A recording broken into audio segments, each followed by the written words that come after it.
Hello, welcome to Forest Focus as Nottingham Forest head into the final three games of the season, and this one could decide a lot as they host Leicester City while two of their rivals go head-to-head.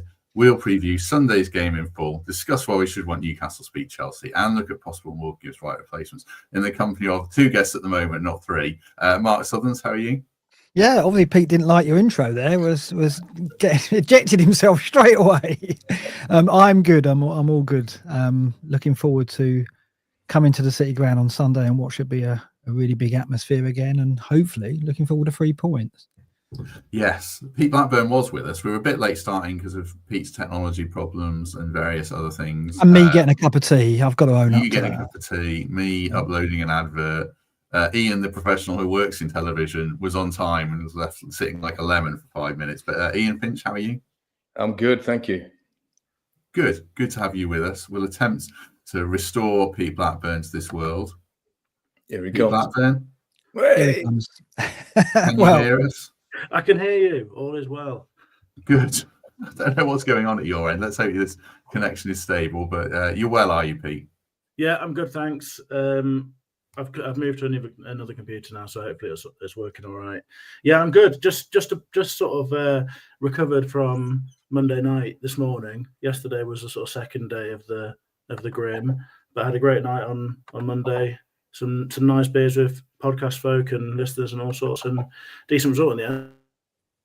Good. If people in the chat can tell us if everyone's volume's all right. I don't know if Pete's a bit quiet or if it's just me or what, but he's on his. I never trust a man with 2 phones, they say. Never trust a man with 3 computers as well, I would add in. Ian, kick us off. How are you feeling about this game on Sunday? Nervous as ever, but we should go and hammer them, really, shouldn't we? They've been stinking the league out all year. Don't seem to have much to play for, but they haven't got anything to play for apart from a bit of local pride, I guess. Vardy sniffing around for his 200th goal is obviously a bit of a worry. And we've just been a little quiet up in the final third for the past few games. So I'd like to see us take it to them, really, and just get an early goal, settle me nerves. I'm working match of the day 2 on Sunday, so I've got to watch it with all that lot. And yeah, if anything dreadful goes wrong, don't worry, they'll take the mickey. How are you feeling about it, Mark? Any nerves?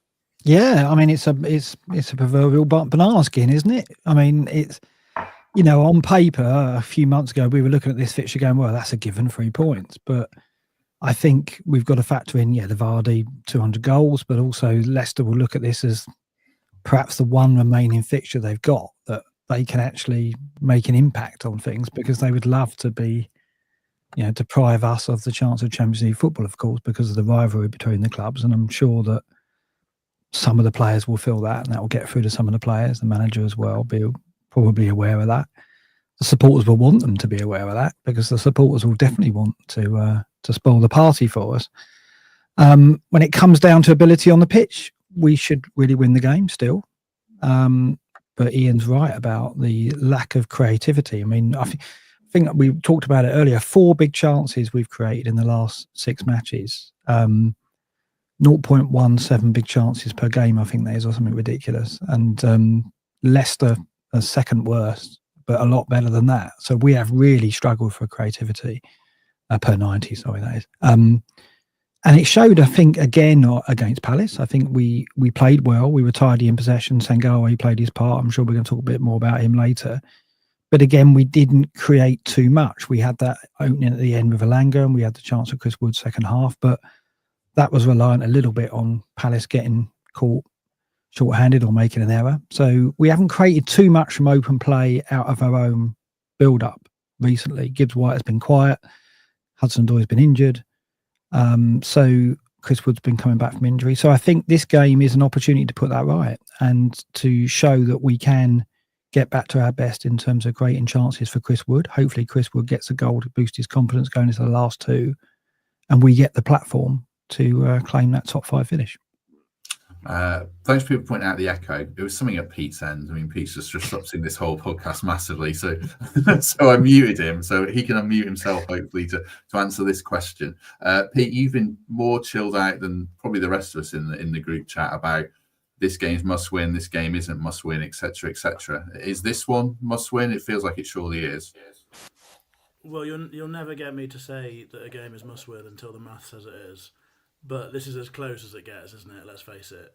I think everybody knows that Forest have got to go out and put on a performance and get a result in this one. And we're going to do it against the side who's presumably going to be desperate to spoil the party, as Mark says. But I just don't see any reason why we shouldn't be relatively confident about it right now. I get that the stats have massively dropped off, but it's also worth saying that I think we probably created enough in that Crystal Palace game to level what we've done in quite a lot of the games through the season, to be honest. Let's face it, we haven't had games where we've created serial numbers of high-quality chances throughout, and in that game we had 2 or 3 very decent opportunities. The only difference really is that for whatever reason, whether it's sort of going back to the average and what you would expect, or whether it's a little bit less of... Pete, I'm going to have to cut in on you, I think. You're really quiet. I was waiting for someone in the chat to say, are you able to turn yourself up? How does one do that? On the volume control on the speakers? I don't know. Otherwise, I'm going to have to boot you out, I think, regrettably.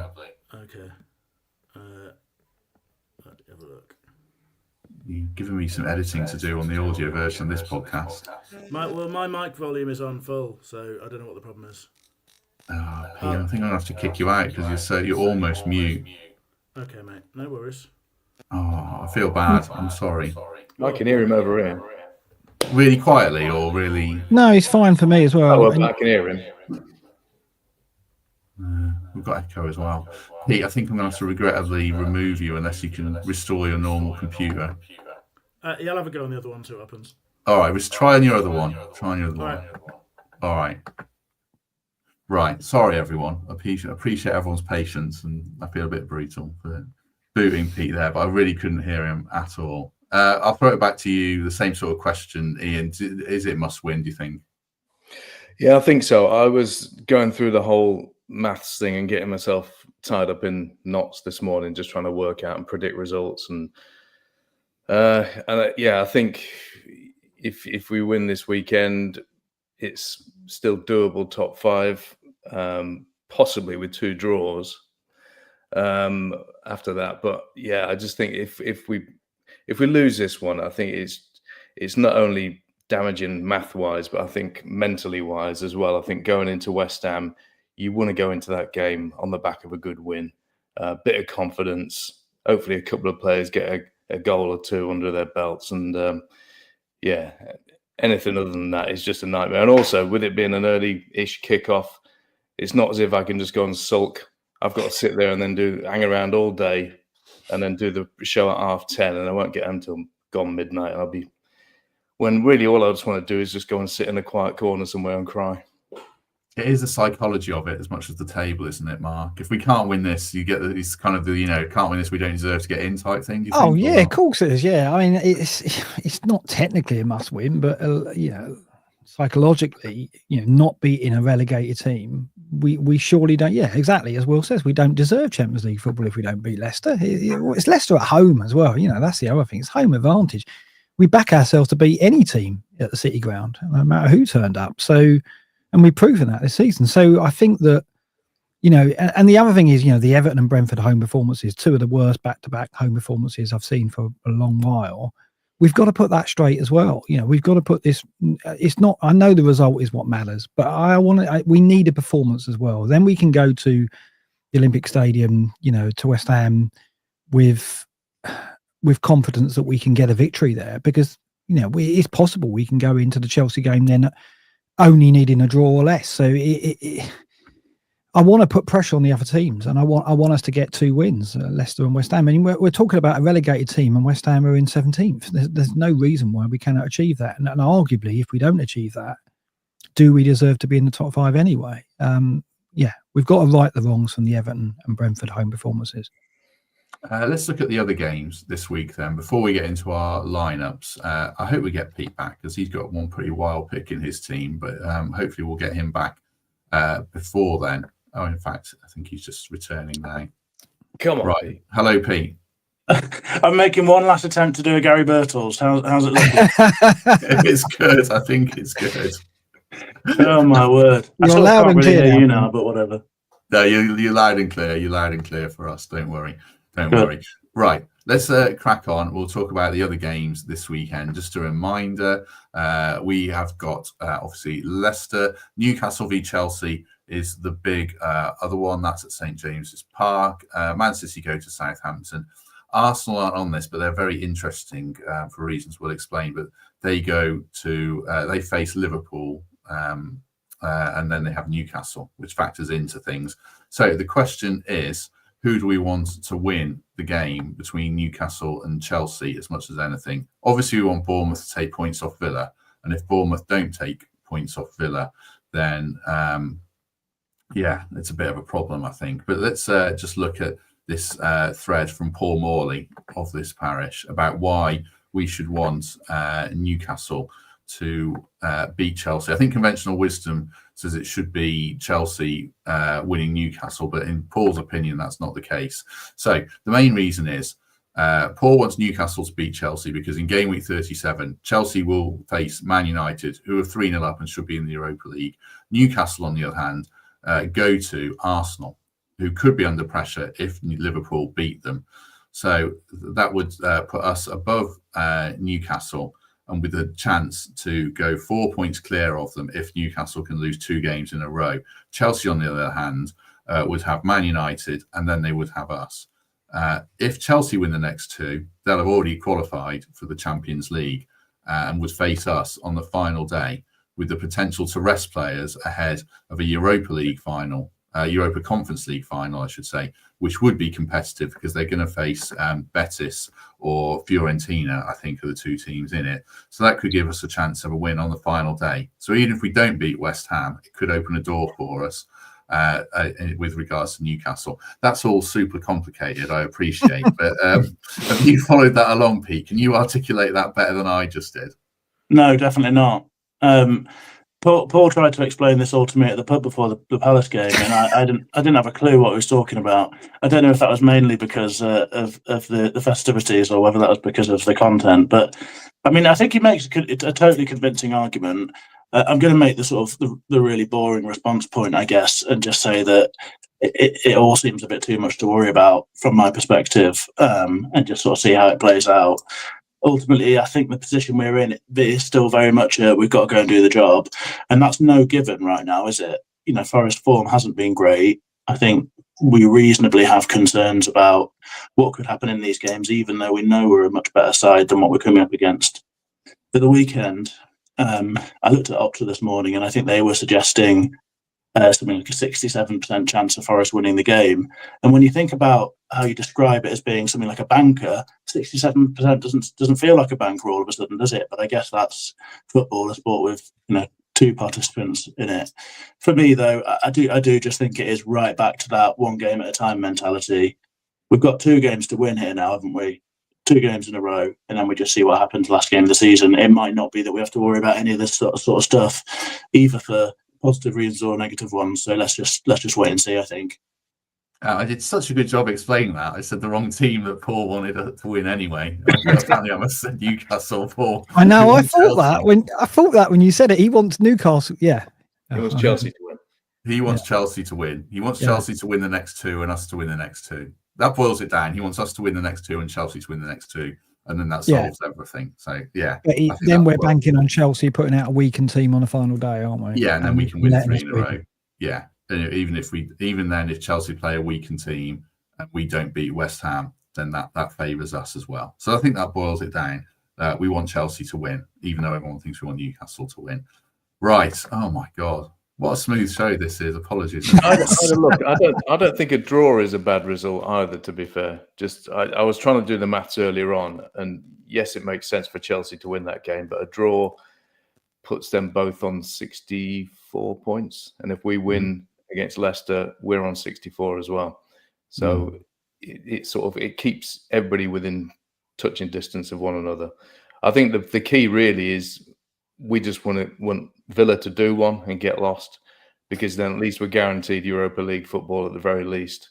So if Villa lose this weekend and we can get a result, then I think that's it. That's Europa sorted anyway, isn't it? Yeah. We'll get into the lineups We'll get into the lines that we want to pick for us to beat Leicester, because it all falls apart if we can't beat Leicester anyway. So we'll get into that shortly. Just before that, a reminder, after the game at the NAV, Funboy 2, post-match show, free entry.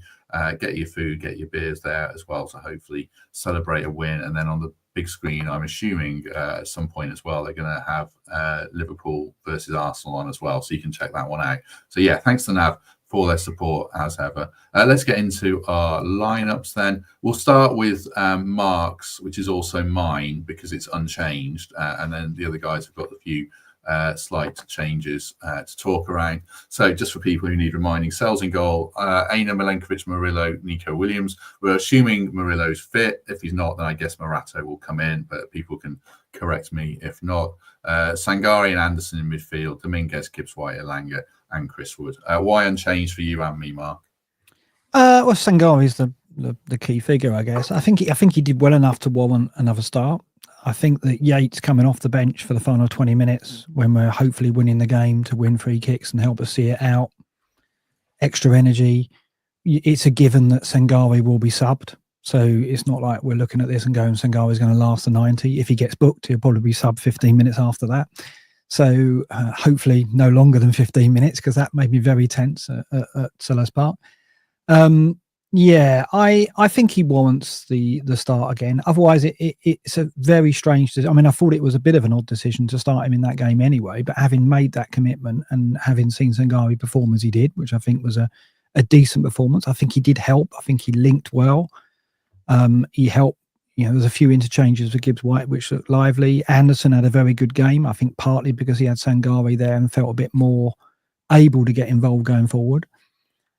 So I think that it would make sense to retain that unchanged side, have Yates as someone who can come on and be a factor in the last 20, 25, because we know he can, winning smart free kicks and perhaps picking up a booking if we need him to. So yeah, it makes absolute sense, I think, unless obviously we think Hudson-Odoi is out, so I think Dominguez starting there as well.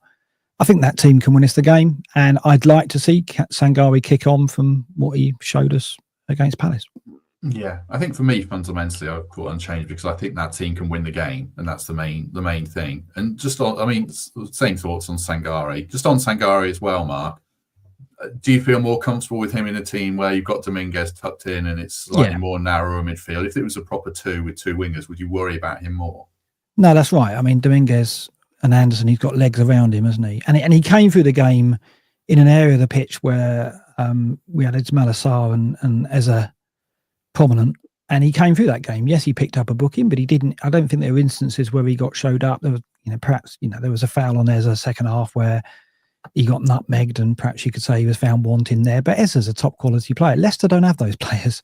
El Khanous is a smart little player who will cause us problems, but he's not in the same league as Sarr. Well, technically he is, but of course, but you know what I mean. Levels of ability, he's not in the same league as Eza. Maybe not even Sarr as well. So I don't think Leicester have those players in that midfield area that will show Sangare's frailties up. I think he can put in a commanding performance and be a big factor in us winning the game. Yeah, hopefully so. Let's look at Ian's team next then with one slight difference. So same defence, and then it's Anderson and Dominguez in midfield. Jota coming into the team on the right with Gibbs-White and Elanga in support of Chris Wood. Just talk us through the one change for you, Ian. I would have had Jota and Elanga the other way around, just because this is the reason I've made the changes. I don't think Elanga's has been as effective on the left. So I was looking at a way of getting Elanga back on the right, and then having somebody on the left like Jota who could go at them, because I just think Leicester, we need to attack them, and we need to just start banging in some goals, basically. So I would expect it to be unchanged actually from Monday night, and I'd be perfectly happy with that. But I was just looking at a way of putting Elanga back in his best position, and so flip that on your graphic, and that's how I would have it. What? No Sosa then? You've lost a bit of faith in Sosa? I don't think he did enough, to be honest. Jota, I mean, he's not the most skillful player in the world, is he? But you cannot question his effort. And he just throws himself around, and I think he could cause Leicester's defence a few issues. But it was more about just getting the best out of Elanga, to be honest. I mean, Sangare was good as well. So, like I said, if the team's unchanged, I'm more than happy with that. But it was just about getting the best out of Elanga now that Callum isn't available. Would you, I'll ask Mark this as well, and Pete after, if Murillo's like 50-50, could get through it if needed, would you risk him or would you keep him in reserve? Yeah, I'd play him. I mean, it's 3 games to go, isn't it? It's a gamble worth taking. We need to win these games. So I think Morato's been good, but he's not on the same level as Murillo as far as I'm concerned. What about you, Mark? We're playing Leicester. How many goals have they scored in the last 10 games? A couple. So I think if we can afford to do it against anyone, it'll be this team. So it depends on what the medical team said, wouldn't it? If they said there was a risk that if he played and wouldn't make West Ham Chelsea, then no, I wouldn't play him, because we're going to need him in those games more than we're going to need him against Leicester. I would have thought, unless I'm wrong and Leicester turn up and bring a game which they've not shown for many, many matches in the Premier League, because they just haven't looked like scoring more than 1 goal, if that. So I think we can keep them out with Morato, but I'd rather have Murillo on the pitch, of course, because I think he plays a part in our attack as well. I think he so much starts with his passing. We saw a few occasions against Palace where he does that, and I think without him in the team, not only are we not as solid defensively, we don't have that playmaker, deep line playmaker, that role he plays very often in a game, where he'll come forward to the halfway line and start directing traffic, and we might need that. So it would be a big loss, but I don't want to lose him for West Ham and Chelsea. So let's hope he can play all 3. I think he'll be fine. Let's look at Pete's team, and he can weigh in on Murillo and his thinking on this team. So again, same defence, same caveats probably. Dominguez and Anderson, Elanga, Gibbs-White and Danilo coming in from the Coles, play a role on the left with Chris Wood in attack. You sent this in you said this was a rogue team. So obviously there's the Danilo pick. Talk us through it, Pete. Well, I'm glad I can't see the comments on my phone, because I suspect I'll be getting a bit of stick for that pick in particular. Look, I'm pretty convinced by the team that Mark talked us through and that you agreed with, Matt. I think the logic around Sangare makes total sense, and if anything, I think that this game is probably actually a better fit for him than the Palace game was. So I wouldn't have any issue with that team. And I think it feels to me like the team that Nuno's most likely to sort of instinctively go for, unless he feels we need a Ryan Yates in this moment for the sort of local derby type thing. But I think it's a convincing argument. It makes perfect sense. The only issue I had when I was trying to think about things is that of late we've struggled when we haven't had that twin threat that we keep talking about. Hudson-Odoi and Elanga is the game changer for us, isn't it? Because it means that there is another threat for the opposition to worry about. They can't just double up on one of them. And without it, we look a little bit toothless. And I think in recent games, it's felt a bit like if Elanga does something, then we might be okay. But if he can't, then we're really struggling. Now, I don't think we've got great options to do anything about that, which is clearly, a big part of the problem when we've had sort of bits of struggles in recent weeks and such like. I'm not remotely convinced by either Sosa or Jota as options for this game. Firstly, I think Sosa feels too lightweight. It looks like he struggles to have an impact on games sometimes. I'm just not sure if he can be trusted to do the job in both directions that we sort of might need him to do. For Jota, I mean, a high pressure derby game with so much riding on it, I don't trust him with the sort of level of impetuousness that he has shown at times. So I'd be a bit worried about that. And for me, when I was trying to think about what the alternative solution to that is, it's having Dominguez in his best position on the pitch. I think that's our best centre mid pairing, him and Anderson. And then it's looking at what our best option is for someone who might bring a bit of dynamism. Now, I know Danilo's struggled since he's been back from injury. Obviously had good moments in certain games, the Brighton game in particular, but has clearly struggled. But I think the biggest issue with him is that he really finds it hard in that sort of deep area of the pitch when people get bodies around him and he's under pressure. We know that he's got talent, that he can make things happen with the ball, and I wonder whether it would be, I mean, it's a big old gamble and it's probably not something that's going to happen, but I just wonder whether it might be an option to have him further forward in a role where he can link up with Gibbs-White. We've seen him do that with great effect, and particularly during that run where Danilo scored some goals and he's playing in a slightly more advanced role. I just wonder whether that might be our best option to get another threat in the side and give Leicester something else to worry about, and hopefully sort of free Elanga up a little bit. So that was the thinking behind it. I don't think it'll happen. I'm not convinced it's desperately realistic, but I thought it was worth having a bit of a chat around it. I think the alternative is whether if you're worried about the width, which I am, I think that's where we get our real threat from. Is there an argument to play the 5, push Aina and Williams high up the pitch, and put Elanga back into that central role where he has often thrived in more recent times, and he can sort of roam wherever he wants, create a bit of double up with one of the wing backs? I think that's another consideration. But I think the likely team is the one that Mark talked us through, and I could see the reasoning why. And I mean, Sangare could make a big difference if he can stamp a bit of influence on the game, because we know that he is someone who can bring players into play, and he can progress the ball forward with his passing. I still have questions about him. I think everyone probably does, but I could understand why that decision would be made. Just on Murillo quickly, I mean, if the physio team were telling me that there's a big risk that he starts this game and then is out for the next 2, I wouldn't be taking the risk personally. We need him for the 2 after, even though I appreciate everything is sort of riding on this one to start with. I think you'd have to be a bit thoughtful about that situation, because I'd be pretty worried about some of the footballers we're going to come up against in the following 2 games if Murillo wasn't available. Could we play Anderson wide? Could he make that move? Yeah. He could, yeah, there you go. It's like, I don't look at the chat, so I didn't see that. But I wonder whether that's an option, because if we're settled on Sangare starting and we could bring Yates back in, there's obviously got Dominguez there as well. There's possible we could move Anderson out to the left. He hasn't got the pace, but he's got the trickery, and he retains the ball well, and he can pick a pass and he can cross. So he can play anywhere, can't he? Let's face it. So that could be an option Nuno looks at. I was going to say, Mark, I mean, I've made that argument quite a few times on here, and I think I might have even picked him out there for, it was either the Palace game or the prior game when we were doing the preview. I guess the issue is that you want 2 of him, don't you? And if you lose him from that central area, it does feel like a big drop-off, because, I mean, it was a different experience for me in the Palace game. Usually I'm very high up in the stands, so I don't get that sort of the closeness that I had at Greg and I were standing right at the front, and he is just phenomenal. I mean, I've waxed lyrical about him all season. I know most of us have, but he is so dynamic. He wins the ball more than anyone else in the team, but then he's also the best player for taking it from there and driving up the pitch and linking. I'd be worried about losing him from where he is, as much as I'd also really want to have another one of him on the left. I do want to write Morgan Gibbs-White, but just sticking with that point. Mark, is 3-5-2 overthinking it for you or not?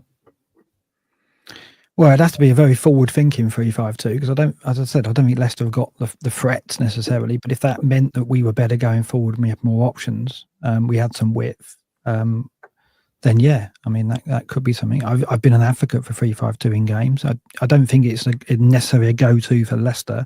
I'd like to think we can solve it. I think Ian's right. It would be nice to go with twin threats wide. We just, in Jota, Sousa, Anderson, Danilo, we don't have an option that immediately stands out as that's the one. I'd love it to be Sousa, but it isn't, is it? I don't. I think it is more Jota than Sousa, but I don't think that's great either. I don't think Danilo's great in that position. I think Danilo's okay if you say, well, don't worry about defending, don't worry about discipline, position, just cause them problems. Perhaps that's the answer for Danilo. So perhaps that's a role he would like. I think I prefer Anderson, if anyone. I don't want us to play 3 at the back, because if Murillo has got an injury, why do we want to play 3 at the back and risk, losing one of us? We know we might need Morato for the last 2. So, if Murillo turns up, we've got to keep Morato in reserve just in case Murillo breaks down. So I don't want to go 3 at the back, really. Just on Morgan Gibbs-White then, a comment from Dave, and this is representative of what quite a few people are saying, because doing Gibbs-White coming to the party and making things happen, does it feel like quite a big game for him, Ian, just to send a reminder of what a good player he is, or not? Yeah, I think so. And I think it's just, he knows what how much this game means to Forest fans as well. So I think he'll be up for it. I think it's the sort of game I can see him doing well in. I think he'll probably get a bit of space. Leicester's defence, especially fast, is pretty poor. So I think it'd be a good game for him. I think he's not done too bad. I mean, he's been a bit quiet of late. I don't think there's any issue with the distractions with the City chat. I think he's the sort of player that can just knuckle down and get on with the job. I think he'll be fine. I think so. I think there's one thing for me. I think we're in danger of talking him down a little bit as a player. I see the live chat, and I think I'm a bit guilty of it. Like, a feeling he's going to go, and you're kind of thinking, well, maybe he's not that good. Actually, I think he is that good in terms of other aspects of his game and his all-round game. That would be a huge miss for us, but he has been off it the last couple, and as they massively overshadowed him on Monday night. And we'll talk more about Gibbs-White and a little bit around transfers. Mark's got some interesting players just to bounce a few ideas around of potential signings. But just before we do that, a word for home move estate agents. You'll be thrilled to know that there's another property to advertise. This one's currently owned by a Forest fan who listens to this podcast. So I'm duty bound to say it's a lovely home, but it does look a lovely home. Seymour Road, West Bridgeford. It's a 2-bed apartment, £165,000 is the guide price on the market, and it has the advantage of no onward chain, so it might be easier to negotiate than a Forest transfer. It has EPC rating of C, if that is what you care for, and it says, according to Ben, it's perfect property for investors, first-time buyers, or those looking to downsize. So there you go. You can see the video on the screen. I will put the link on the description. But you get a flavour of what it's all about, and you can check out more of the properties at home with estate agents when you go to the link in the description. Right, thank you very much to Ben. Was that all right, Pete? I know you enjoy my estate agent. Very nice, that. No, I wasn't going to make a comment. I thought you did a really good job of that, mate. Well done. Thank you very much. Right, let's talk a little bit more about Gibbs-White. We've got about 10 more minutes or 15 minutes before Mark has to depart. So I'll put this slide up. This was just something Mark dropped in our podcast WhatsApp chat the other day. Bear with me. That's not it at all.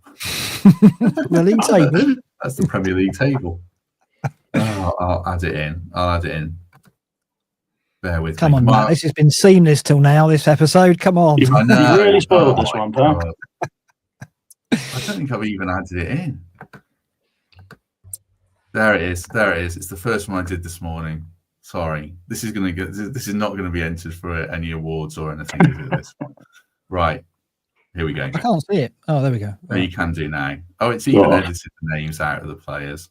Right, Mark, talk us through this. We can see who the players are. You can guess who they are. I mean, I was basically, when obviously it broke about, well, it didn't break, did it? When Fabrizio tweeted again, one of many tweets I'm sure to come about it, and it kind of blew up a little bit last weekend. I kind of looked around and went, well, let's have a look at what's out there that's realistic. Harvey Elliott and Dewsbury Hall and McAtee and Buonanotte, El Canus. These are all players that I think, Enciso, there'll be players that could be on the move. I mean, maybe Brighton won't let O'Reilly go. I don't think he's had a fair crack of the whip, but they might be tempted. They've got Enciso and Buonanotte. They've got a lot of players in that position. So I think these are targets that are realistic. A lot of people talking about Harvey Elliott at the moment.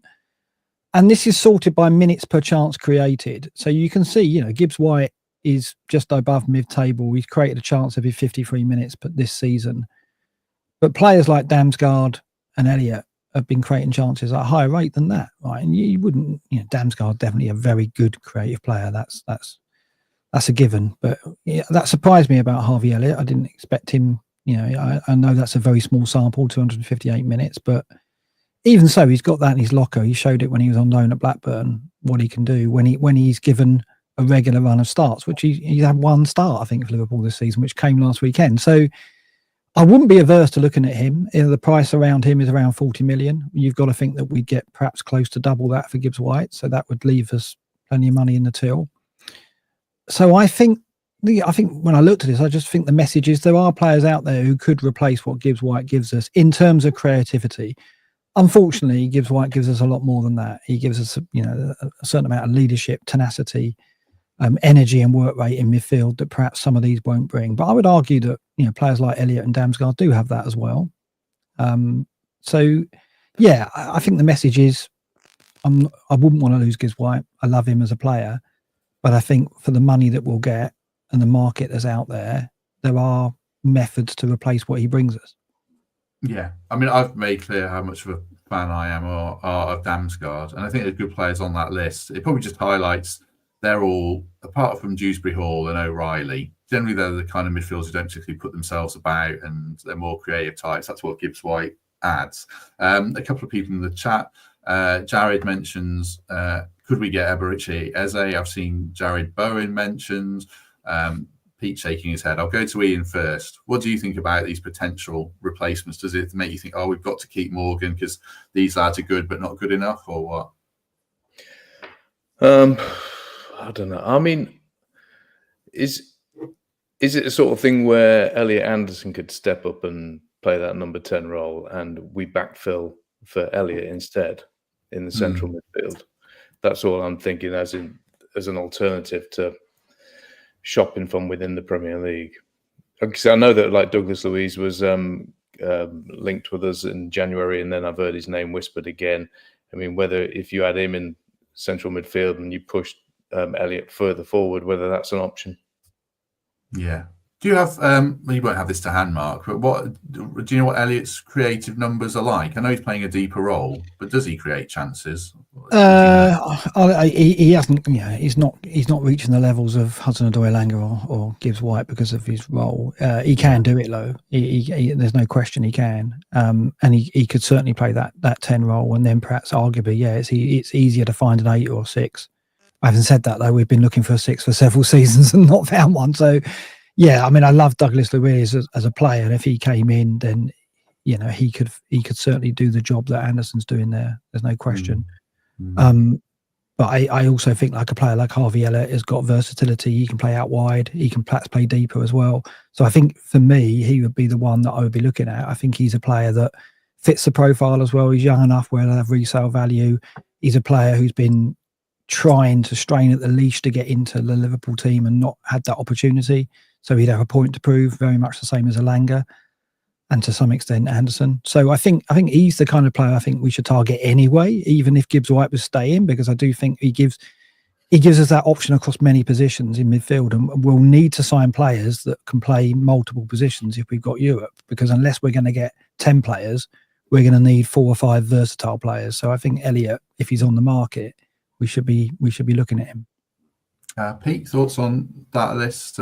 Eze, Bowen, Douglas Luiz, looking Brazil, that kind of stuff. Just it's a lot to throw at you there, but just anything you want to add? I think every player on that list improves the Forest squad right now, and that's what we need to be looking at, obviously. I think the Gibbs-White situation, if he ends up going, I think we probably don't need to pigeonhole ourselves into a position where what we are looking for is a number 10 necessarily.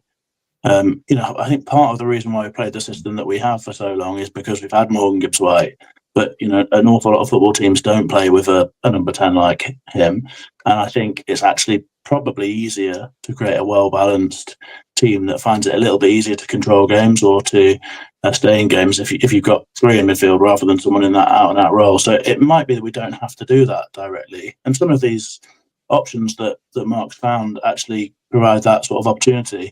I think the reality is if Gibbs-White goes, you're probably needing to sign 2 good players to replace him, or to do enough of a job and to feel like you're building with the money, and that's where we need to be as a football club. As I say, I think every name on that list would come into the Forest squad and add something fairly significant. There's a couple that are slightly more of a gamble, I guess, but I mean, I think Mark's bang on that Harvey Elliott is the one that screams out from the list. And for me, that's not necessarily just because of the quality, but it's also because of the context.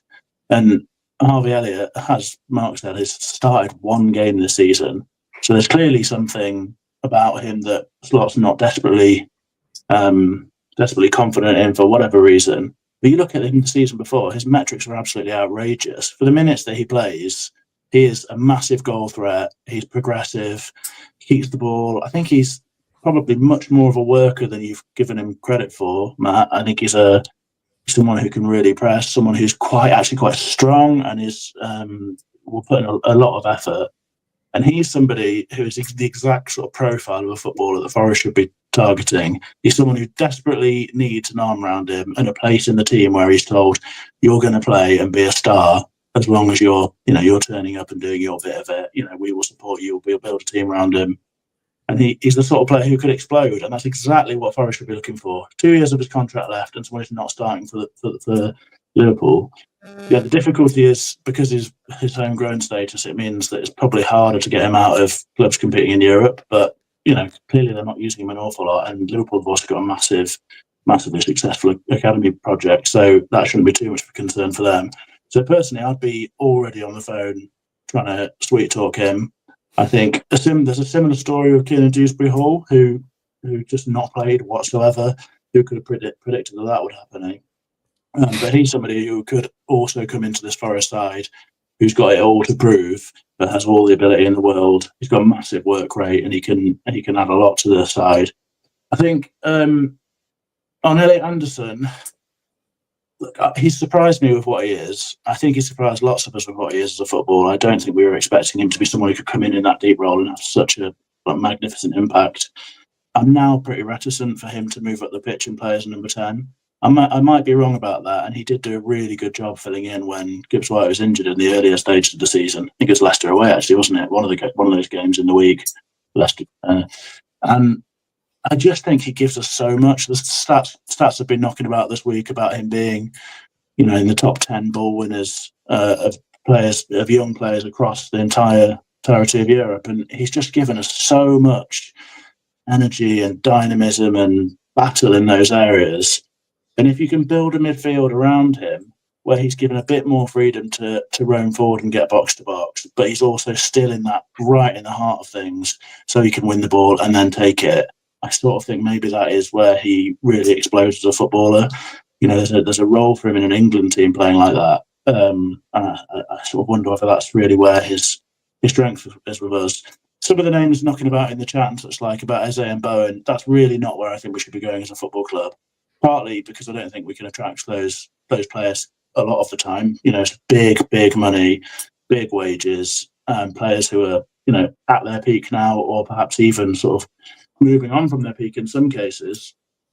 It's not realistic for Forest to be there, I don't think. What we need to do is we need to take a big sale like Morgan Gibbs-White, and we need to use that money to fund 2 or even 3 players that have got massive potential to go and do it all again. That's how we get better as a football club. Because the truth is, it's going to be insanely hard to keep up with where we've been this season. It's going to be insanely hard to get anywhere near it, let alone keep up with it. And to do that, you've got to have a really, really solid, sensible plan that means growing carefully and really thinking about the players you're bringing in, and replacing Morgan Gibbs-White with an Eze, even if he wanted to come for the same amount of money, that's not going to help us as a football club. We'll be back at the start again. Good stuff. Right, we've got a couple of minutes left before we need to wind things down. One other topic briefly to touch on, Danilo linked with a return to Brazil with Palmeiras. I think I asked Fodders about it last night, but I'll just ask a couple of these lads. Ian, would you fight to keep him, or do you think it's actually quite a good time to sell? Well, he's not really getting a look in at the moment, is he? I mean, I was at that Man United game where he had a stinker for 25 minutes. And it was probably fortunate in a way that Aina got injured and they had to mess the formation around a bit, because it kind of saved his blushes that the fact he had to go off. So it looked like a tactical change rather than him not being very good on the night. So, I mean, yeah, I'd love to see the Danilo that we had this time 2 years ago, where he was smashing them in, and Seb Hutchison was screaming his name at the top of his voice, but it's just he has dropped off, hasn't he? I mean, he's a trier, but like I said, that United game, the ball was bouncing off him every which way but loose. It wasn't good. Mark, thoughts on Danilo, and I'll also open it out to final thoughts as well, because I know you've got to go in 5 minutes. I think he's been unfortunate with the injury he got early season. I think that we don't know what player we would have had this season had he not picked up that injury at the start. Let's not forget he was in the first choice midfield. I mean, it was surprising, that lineup, but he was. And I think it would be a shame after that to not give him a pre-season another chance. But I do think that, he's not shown up when he's had opportunities this season when we've seen him. And next season, if Nuno wants to run a lean squad, which we believe that's his ethos, he likes to have a squad that's not too large. we're going to need every single player to contribute notably if we've got European football. And I don't think Danilo's a level this season that we can be confident he can do that. So I think if we've got opportunity to ship him out and we've got players like McAtee or Harvey Elliott we can bring in, if we've got irons in the fire that we think are going to come to fruition, then I think we can afford to lose Danilo, and we probably should, because we probably need to have a lean squad where everyone's contributing at a very good level, and I'm not absolutely sure Danilo can do that from what we've seen this season. Anything you want to add, Mark, before we let you go as well? No, that's it. Thank you for having me in a daytime pod. I mean, you know, I was sorry I was late with a cup of tea, and yeah, it was great to be able to contribute during the daytime hours, and hopefully one of many. Oh, I'm sure it will be. We'll wrap things up then. Pete, anything you want to add? Anything on Danilo or anything else? Yeah, well, just on Danilo, I think for me, factor number one is that it's not a good time to sell him. You know, this is a footballer who Forest had very high hopes of being the next one that we'd sell for good money and would be part of that model. And it's been a horrible season for him. But I think realistically, you want to get a pre-season into him and see what he can be, because, you know, the model has to be a player like him being sold for a lot more than £10 million in an ideal world. And that's what you guys mentioned last night. I don't know what if there's any truth to it, what the actual numbers would be. But, you know, really, you want to sell from a position of strength. And we're the absolute opposite of that with Danilo right now. Then Mark makes a good point. You know, it may be that squad size and such like and transfer activity forces our hand, and that, you know, that's that. But look, I think there is still a footballer in Danilo who, with time and patience, could contribute and can contribute in a number of positions, which is key to having a small squad. You know, he's someone who can do 6, 8, 10 wherever he's needed to. And if we can get him back to anything like his best, or you know, sort of help him develop into that football we thought he could be, then he's worth the time. So personally, I'd be trying to get him to somewhere where we're selling from a better position. But, you know, there's a lot of context, so I can see how a decision might be forced. Ian, any final words from you before we go? Nope, all good. Lovely. Right. I'll just give a shout out for the B team. Had a really big win last night against Lyon on penalties. Paul McGregor responded to my tweet, you know, just because scoring against Lyon, you know, is not for everyone, but it is for Zach Abbott, who scored that winning penalty. So well done to him, and well done to the B team for winning the Premier League International Cup. I think they beat, was it Ajax, Monaco and Dinamo Zagreb? So they beat some good sides along the way. So yeah, a good indicator that the future's bright for the football club. Right, this is a pretty cheeky appeal after what we've witnessed today. If you've enjoyed this, do us a favour and hit like, or take pity, or subscribe, or consider membership, or Patreon, or a 5-star review. Right, Pete Blackburn, thank you very much. Thank you. Sorry it was such a honking mess at the start. Periodically throughout, don't worry. I mean, you know, I thought we did some interesting stuff in amongst what was literally one of the worst podcasts we've ever done for technical reasons and my incompetence around adding graphics. Ian Finch, thank you very much. Thank you. I'm glad to be a part of your worst podcast ever. I was going to say, my first one in the day, and you've called it that. Unbelievable. But it wasn't your fault. I mean, you know, if I ask Ian to have a job on producing Match of the Day, I don't think I'll be getting one based on this. Mark Sutherns, thank you very much. Yeah, thanks, Matt. Thanks for having me. And here's to next time when Pratt's is a little bit more polished. We'll see. Yeah, well, don't get your hopes up for everyone. If you're new and you think it's going to get much better, don't get your hopes up. Right, I did enjoy that. Thanks for everyone's company. We'll be back tomorrow with James Sharp, the opposition preview, former colleague of mine and Pete's, and a lovely guy, so do check that out. And then we'll have a post-match show on Sunday. Right, have a good day, everyone. And if we don't see you tomorrow, we shall see you soon.